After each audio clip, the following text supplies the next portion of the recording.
The NFL has always been a dynasty league, whether it was the Cowboys or 49ers in the 80s or 90s, or the New England Patriots in the 2000s and 2010s, or if it was the Kansas City Chiefs in the current 2020s, the NFL is always looking for their next dynasty. So today, I want to make a video of the 5 NFL teams that I personally believe have the best chance of being the NFL's future dynasty. So obviously, the Kansas City Chiefs are the current biggest dynasty in the NFL, but I did not want to include them in this video because they are obviously already a dynasty. Now, before I actually get into my list, I want to give one honorable mention, and that's going to go to the LA Chargers. Now, this one is a drastic projection. I don't think they're anywhere close to being even close to being a contending team as of right now. But I potentially think maybe 5 years down the line, if Jim Harbaugh and Justin Herbert have really started to click and they are really starting to put the pieces together to being a really good team, that could be a team that potentially has the building steps to be a future dynasty. But with that being said, let's actually hop into our first list. Starting off at number 5, we're going to be talking about the Baltimore Ravens. Anytime you have an MVP level quarterback like Lamar Jackson, you're always going to be one of the top contending teams within any conference. And fortunately for the Baltimore Ravens, they have decided to go ahead and build Lamar Jackson a pretty damn good roster around him. Offensively speaking, there really is not any weak points to this offense, maybe outside of having like a true receiver one. But with guys like Zay Flowers, Rashad Bateman, and Nelson Aguilar, and of course Mark Andrews, that's a good enough offense and some good weapons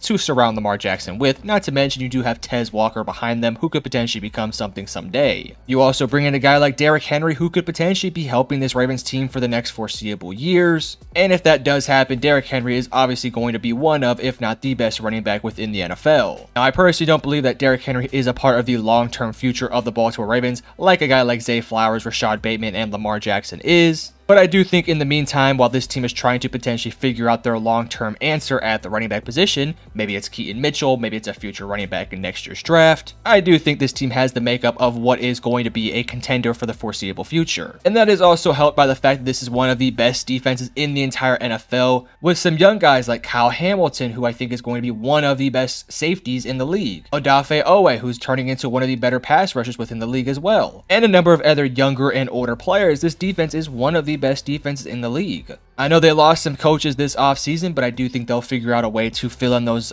gaps within the defense and make this defense just as good as it was last year. And I think offensively speaking, having a guy like Derrick Henry is going to really make this offense that much more explosive. So in my opinion, I do personally believe that this Baltimore Ravens team does have the younger assets to have this team sustain this success for the next couple of years. And I also think they have enough veteran experience where they can be really successful for the next 3 years with those veteran guys. And then after that, you can rely on a bit more of your younger guys as time goes on. Coming in at number 4, we're going to be talking about the Chicago Bears. Now, the Chicago Bears have a very interesting future ahead for them because we really don't know what this team is going to be until we actually see them hit the field. Again, similar to the LA Chargers that I talked about earlier, this is a massive projection on my end because as of today, we have not seen Rome Odunze or Caleb Williams or a bunch of these younger guys defensively step up to the plate of being top 10 players within their respective positions. So if I am wrong in this take, then it is more than likely that Caleb Williams, Rome Odunze, and a bunch of these other pieces don't turn out to be what we think they can be. But just looking at the roster as it sits today, this team is one of the most talented teams within the NFL. Caleb Williams was my quarterback one by a long shot in this year's draft, and I do think that over the past couple years, he would have been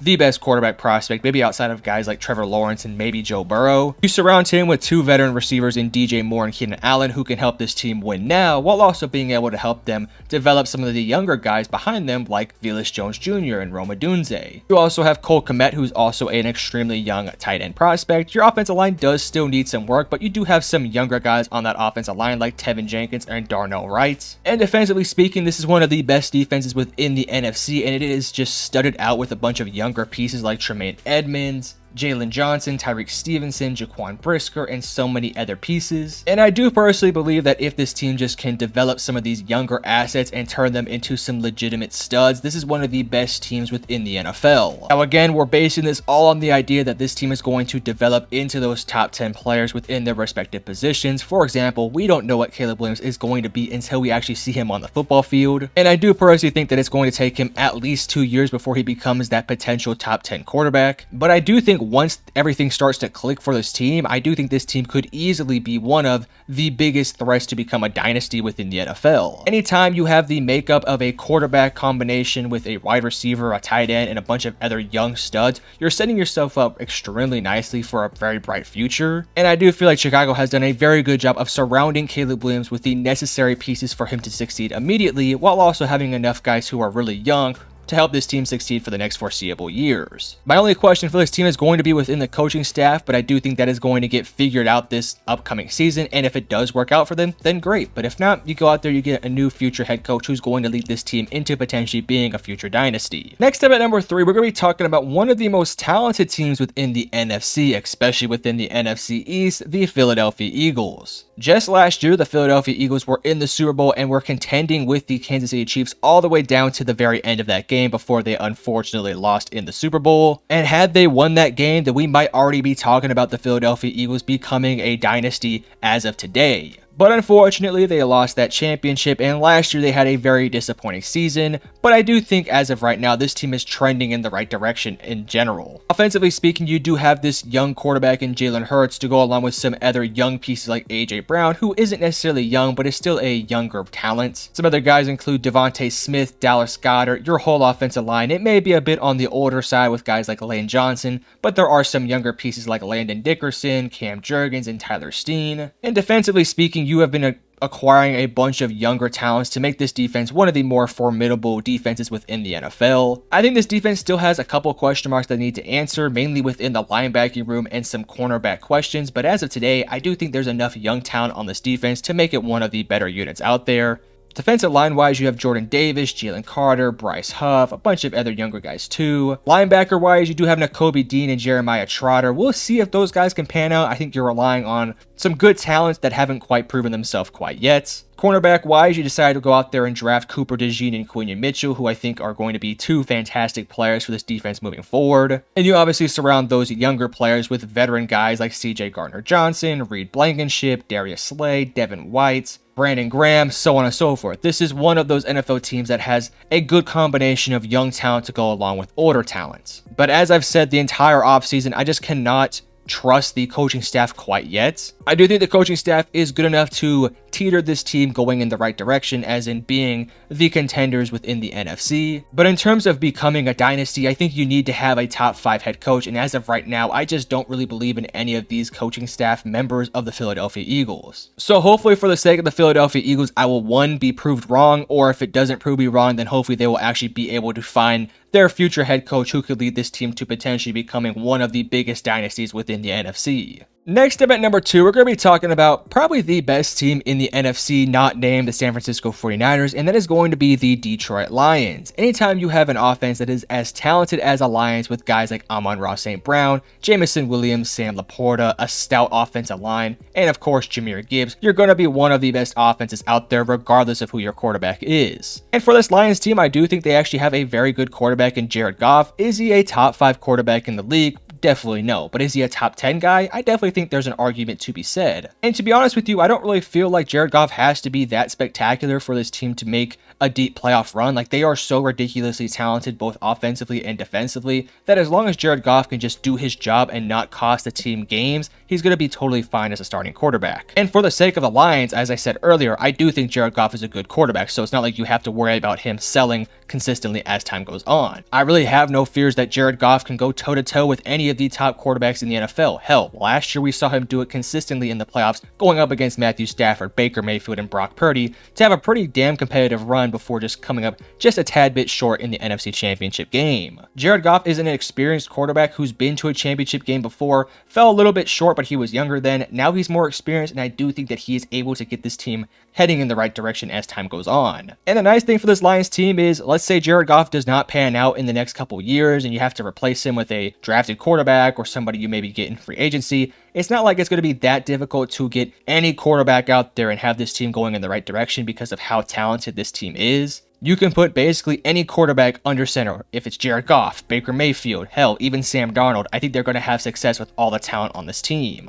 But as I said, I have no questions about Jared Goff. He's a great quarterback. Defensively speaking, it's been their weaker points the past couple of seasons, but they've done a really good job of surrounding some of the talented players defensively with even more talented players. Defensive line-wise, you have Aiden Hutchinson, and you surround him with guys like Aleem McNeil, DJ Reader, Marcus Davenport, John Kaminsky, and a couple other names as well. I'm pretty optimistic about what this defensive line can be. I'm not necessarily sure it's going to be a top 10 defensive line, but I do think it's good enough to get the job done. Linebacker-wise, you have some big names with guys like Jack Campbell, Alex Anzalone, and Derek Barnes, and your secondary has gotten a big-time improvement from last year with guys like Carlton Davis, Terrion Arnold, and Ennis Rakestraw Jr. And of course, your safety combination of Brian Branch and Kirby Joseph is just ridiculously good. So all in all, you have a young team that is surrounded with a couple of veteran players to help this team get over the edge. Am I a tad bit worried about the salary cap future for this team? 100%, but as it sits right now, this team is in a very good spot to be super competitive over the next couple years. But at number 1, we're going to be talking about the Houston Texans. Now, this is kind of a big projection for me here, and you can make the argument that the Detroit Lions or even the Philadelphia Eagles, or even the Chicago Bears have a better chance of being a dynasty over a team like the Houston Texans. But I personally do look at the upside of what this Houston Texans team can be and see just a good pathway for how this team can get there. Do I think the Houston Texans dynasty starts this year? No, I think the dynasty probably starts in 2 to 3 years as this team continues to acquire even more talent surrounding CJ Stroud. But as it sits today, I do think that this Houston Texans team has a genuinely good chance to be future contenders, especially this upcoming season and for the next foreseeable future. Because anytime you have a quarterback like CJ Stroud who has that big and that historic of a rookie season, the expectation is going to be that he's going to continue to improve. And with a guy like CJ Stroud who is as talented as he is, I'm definitely banking on him having a ton more upside and a ton more potential to tap into. And if he can tap into that potential that I see in him, we're talking about a guy who's a top 5 quarterback. And anytime that you have a top 5 quarterback, especially on a rookie contract like CJ Stroud, you're talking about a team that can consistently compete for the rest of his career. It also does help when you have really good management that has been doing a good job of acquiring even more talent to surround CJ Stroud with. Offensively, you have some pretty good running backs with Joe Mixon and Damian Pierce. Receiving core wise, it might be the best in the league with Stephon Diggs, Nico Collins, and Tank Dell. Not to mention Brevin Jordan and Dalton Schultz are a good tight end combination. The offensive line still has a couple question marks, but I do think it's heading in the right direction. And defensively speaking, you've done a really good job of acquiring some veteran presence like Daniil Hunter, Azeez Al-Shaair, and Christian Harris, and surround those guys with young talents like Will Anderson Jr., Henry To'oTo'o, Derek Stingley, Jalen Petrie, and so on and so forth. If we're banking on the upside of some of these young defensive players and the upside of CJ Stroud, this team has the makeup of what could be a future dynasty for many years to come. We've already seen CJ Stroud go toe-to-toe with some of the top AFC quarterbacks. Last year, he did a really good job of having that team be super competitive in the playoffs last year as a freaking rookie. And I do think as time goes on, we're going to be talking about this Houston Texans team being the biggest threat for the Kansas City Chiefs moving forward. But you guys let me know in the comment section below, do you guys agree with my list? Do you guys think my list is completely wrong? And if you enjoyed the video, hit the like and subscribe button. And I love you guys. Peace.